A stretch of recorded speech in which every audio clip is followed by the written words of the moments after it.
Alam ko nasasang-ayon ka na pagdating nga po sa mga big scoot dito sa Pilipinas, bidang-bida talaga guys si Yamaha NMAX NPCX 160 ni Honda. Syempre naman alam naman natin guys na pagdating nga po sa kanilang physical appearance, talaga naman pong napakaangas ng dalawang big scoot na ito na kahit nga po nasa 160 or 155 cubic centimeter engine displacement po ang kanilang engine displacement, talaga naman pong napakasulit pagdating sa kanilang power performance. Meron pa nga pong premium looking, and kapag nga po itong motorcycle na to ang iyong daladala, talaga naman pong yayamanin kang tingnan. Syempre dito sa Pilipinas guys, madami naman talaga tayong mapagpipilian po ng mga big scoot ang iba't ibang motorcycle brand. Pero dito nga sa video na to guys is pag-uusapan lamang po natin yung mainstream brand nga po, yung apat nga po na mainstream brand, si Suzuki, Kawasaki, Honda, and Yamaha na meron nga pong mga nilalabas na big scoot. Pero dito nga sa kaso na to guys, kila ba meron tayong bagong aabangan na big scoot na ilalabas din po dito sa Pilipinas, yung tipo nga pong pasok siya sa mainstream big 4 brand na talaga naman pong kaabang-abang kung ano nga bang motorcycle ang kanilang ilalabas dito sa Pilipinas. Dito nga sa episode na to guys is pag-uusapan nga po natin kung gaano nga ba ka-unique, ka-premium ang scooter na ito at kung gaano nga ba kasulit pagdating nga po sa kanyang specs, features, and pasok nga ba talaga sa budget sa atin dito yung kanyang nga pong presyo. Aalamin nga po natin ang kanyang mga information. Kaya talaga naman pong maaalarma na naman po ang mga ibang motorcycle brand sa pagdating nga po ng bagong scooter na ito na tila bang nananahimik lamang pero meron palang pasabog na ilalabas. Kaya samahan nyo ako guys na pag-usapan ang motorcycle na ito. Pero bago yan, baka pwede naman na pa-subscribe ng aking YouTube channel.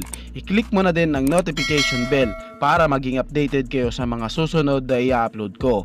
Guys, baka pwede naman na pa-like and follow ng aking Facebook page. Nasa description po ang link. Kaya make sure guys na tapusin nyo ang video na ito para malaman nyo ang information may kinalaman sa motorcycle na ito.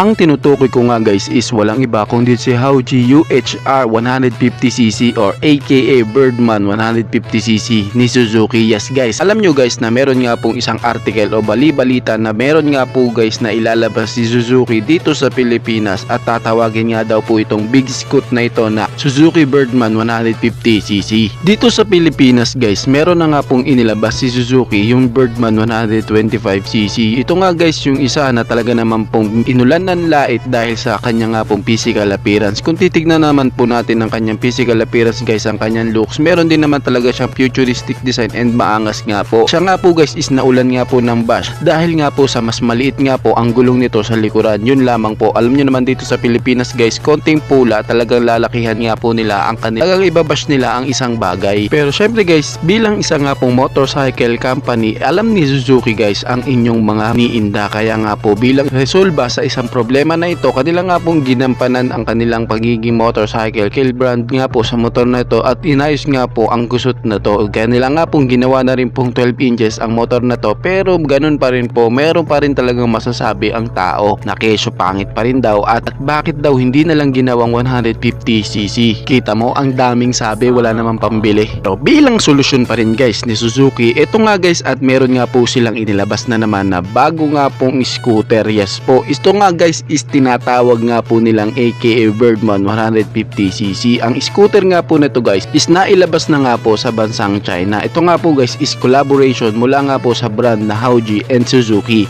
Yes po, mula nga po ito guys sa brand na Hauji na nagmula po sa bansang China and Suzuki na nagmula naman po sa bansang Japan. Nag-collaboration nga po sila para nga po mabuo ang isang scooter na ito na meron nga pong futuristic design, premium looking, and syempre pasok na pasok din po talaga sa looks ng gusto gusto ng mga Pinoy ngayon. In terms of physical appearance guys, alam naman natin guys na naandyan talaga yung ugali ng atin na talaga mapagkukumpara natin ang isang bagay. Kung titignan natin ang physical appearance and looks ng motorcycle na to, meron po talagang pagkakahawig to sa isang big scoot ng ibang motorcycle brand. Kita din po yung kanya nga pong sa kanyang fairing, sa kanyang headlight, and kahit nga po sa kanya nga pong handlebar na meron nga po talaga tayo masasabing meron siyang kagaya. Si Suzuki guys is target market niya talaga ang Asia, at isa nga po sa pangunahing target market ng Suzuki is yung bansang Pilipinas. Kaya ito nga pong motor na to guys is walang imposible na ilabas yan dito sa Pilipinas. Alam nyo ba guys na nag-aantay lamang po si Suzuki ng tamang panahon para ilabas yan dito sa Pilipinas at maging available na yan dito, at kapag lumabas na po dito sa Pilipinas ang motorcycle na yan,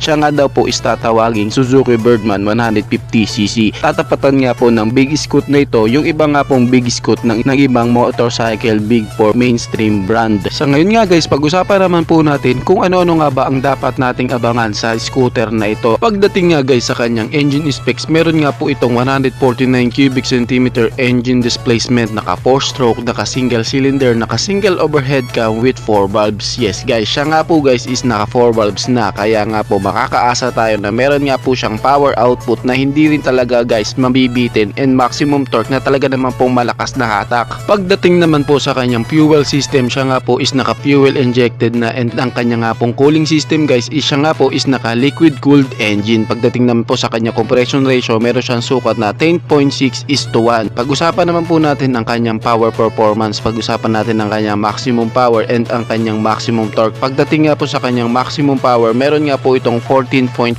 HP at 8,500 RPM, and meron naman siyang maximum torque na 14.2 Nm of torque at 6,500 RPM. And ito nga guys is test drive na nga po doon sa bansang China na meron nga daw po siyang top speed na 110 kph. Well, para sa top speed na yan guys, nakadepende pa rin talaga sa rider na sasampa dyan. And syempre alam naman natin guys na scooter ito, hindi po talaga ito nakadesenyo para sa mga racing mode. Ito nga guys is nakadesenyo para sa mga chill ride and mga long ride. Pagdating guys sa kanyang fuel tank capacity, meron nga po itong 8 liters, at ito nga guys is kumukonsumo ng 45 km per liter. Para nga po sa isang 150 na big scoot, okay na din po ang gas consumption na yan. Ngayon guys, pag-usapan naman po natin ang sukat ng kanyang mga gulong. Sa unahan meron nga siyang sukat na 110 by 80 by 14, at sa likuran naman po is may sukat siya na 130 by 70 by 14. Siya nga po guys is same na naka-tubeless. Pag-usapan naman po natin ang kanyang braking system. Pagdating nga po guys sa kanyang braking system, same nga po siya na naka-disc brake sa unahan at sa likuran. And syempre meron nga po siya guys na safety features, yun nga po yung kanyang ABS. Well, hindi lang po siya single channel ABS guys, both nga po, ibig sabihin dual channel ABS nga po ang kanyang braking system. Kaya makakaasa ka nga po na meron siyang malakas na stopping power, and meron pa po siyang safety features na ABS o anti-lock braking system. Ngayon naman, pag-usapan naman po natin ang kanyang seat height. Meron nga po siyang sukat na 760mm na sukat nga po para sa mga height ng Pinoy, na pwede rin po para sa ating mga lady rider. Pagdating naman po sa kanyang ground clearance, meron nga po siyang medyo mababa na ground clearance na 135mm, and meron nga po siya guys na bigat na 140 kg. Dito lang ako nakakita guys na downside sa kanya, kasi para sa isang 150cc na big scoot, mabigat nga po ang 140 kg para sa isang scooter na ganito. Ngayon guys, pag-usapan pa po natin ang iba pa po niyang mga specs and features. Pagdating nga guys sa kanyang mga ilaw, siya nga po is naka full LED lighting system na nga po, na makakaasa ka nga po meron siyang maliliwanag na ilaw. At pagdating naman po sa kanyang panel gauge, siya po is naka full digital na meron nga pong unique na pagkakadesenyo, and lahat nga po ng information ng motor is makikita mo sa kanyang panel gauge. Siya nga guys is naka smart keyless na rin, kaya updated na rin po ang kanyang mga features. And meron nga po siya guys na built-in na USB charging port, hindi lamang po isa, dalawa nga po ito. Kanya nga pong isa nga pong charging USB charger is nasa compartment nga po, and meron siyang ISS guys o idling stop system. Ito yung features na kapag nga po nakakahinto ang iyong motor, for example sa stoplight, kusa nga pong titigil ang iyong makina within 2 to 3 seconds. Pag pinihit mo naman po ang kanyang throttle, kusa na nga din pong aandar ang kanyang makina. Isa nga pong features na makakatipid din po sa gasolina, and syempre makakapagpahinga ang inyong makina. Ngayon guys, pag-usapan naman po natin ang kanyang mga suspension. Sa unahan nga, siya nga po is ginagamitan ng telescopic fork, at sa likuran naman po is meron nga po siyang dual shock absorber na makakaasa ka nga po meron nga pong magandang play na mga suspension. Ngayon guys, pag-usapan naman po natin ang kanyang presyo. Sa bansang China nga guys, nagkakahalaga ang kanyang presyo ng 20,000 Chinese yuan, na kung direct nga po guys na i-convert ang kanyang presyo dito sa Pilipinas, ito nga guys is papalo ng 157,000 pesos. Yes guys, medyo malaki, pero bansang China lamang po ang presyo na yan. Pero pagdating dito sa Pilipinas guys, meron nga po talagang pagbabago ang kanyang presyo. Kaya talagang kapanapanabik na makita na nga po sa personal ang motorcycle na ito, at talaga naman pong sa ating mga kababayan, meron na naman tayong bagong scooter na aabangan na ilabas dito sa Pilipinas. Kaya check mo na mag-antay-antay lamang po tayo, dahil si Suzuki is walang imposible.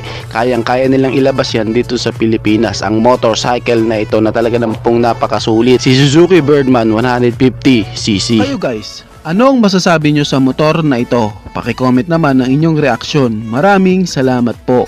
Bago matapos ang video na to guys, baka pwede naman napahingi ng isang like mula sa inyo bilang pagsuporta sa ating munting video. Maraming salamat po. So pwede mo na rin i-share para din malaman ng iba nating mga ka-rider. Sa tingin ko guys is dito ko na lamang po tatapusin ang ating vlog. I hope na nag-enjoy kayo sa aking hinandang video para sa inyo. Pinasisigla ko din kayo guys na i-subscribe ang aking YouTube channel. I-click mo na din ang notification bell para maging updated kayo sa mga susunod na i-upload ko. So dito ko na lamang po tatapusin. Maraming salamat po, Ichi Boy. Thank you.